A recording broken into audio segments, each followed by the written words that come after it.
তারা অপরপক্ষ মাওলানা সাদ অমানবিক জুলুম সেই গত 7 বছর থেকে চালাচ্ছে। তার ফ্যাসিজমের দূরদর্শিতা কত হইলে সে আসলে তবলিগ জামাতের এই দুইটা পক্ষকে তারা এমনভাবে লেলিয়ে দিয়েছে যেন এক পক্ষ আরেক পক্ষের বিরুদ্ধে চাক বা না চাক একদম তাদের সিদ্ধান্তের কারণেই লেগে থাকে।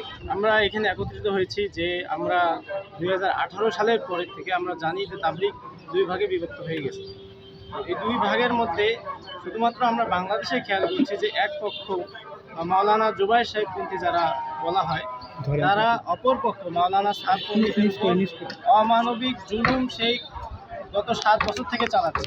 গত ফ্যাসিস্ট সরকারের সময় ইজতেমাকে ভাগ করা হয়েছে, প্রত্যেকবার তারা আগে ইজতেমা করেছে এবং সারা বছর তাদের কাছে টঙ্গীর যে ইজতেমা ময়দান সেটা দখল থেকেছে এবং তাদের কাছে তারা কাকরাইল মসজিদ 28 দিন ব্যবহার করতো, আমাদেরকে মাত্র 14 দিন দেওয়া হয়েছে।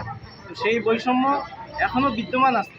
অতএব এই বৈষম্য বিরোধী সরকারের সময় যেই সময়ে এই বৈষম্য বিরোধী সরকারকে বসাইতে গিয়ে আমাদের বিশ্ববিদ্যালয়ের আবু সাইদ তার জীবনকে দিয়ে দিয়েছে, এখানে পুলিশের বন্দুকের সামনে তার বুককে পেতে দিয়েছে।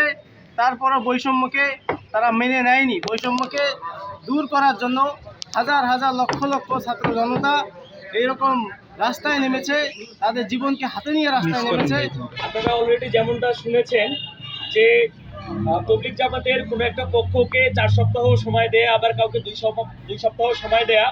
আর এখানে বিগত ফ্যাসিস্ট সরকারের যে হস্তক্ষেপ, একটা সরকার কতটা ফ্যাসিস্ট এবং তার ফ্যাসিজমের দূরদর্শিতা কত হইলে সে আসলে তবলিগ জামাতের এই দুইটা পক্ষকে তারা এমনভাবে লেলিয়ে দিয়েছে যেন এক পক্ষ আরেক পক্ষের বিরুদ্ধে চাক বা না চাক একদম তাদের সিদ্ধান্তের কারণেই লেগে থাকে।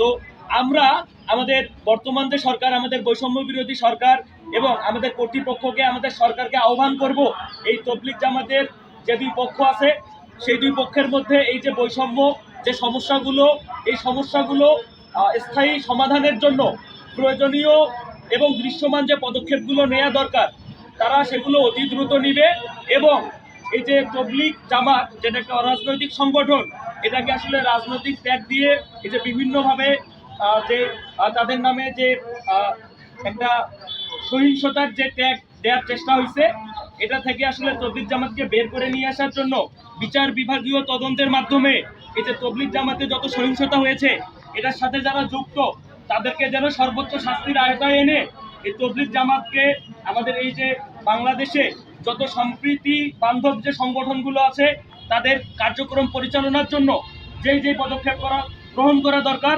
আমাদের সরকার যেন সেই পদক্ষেপগুলো গ্রহণ করে।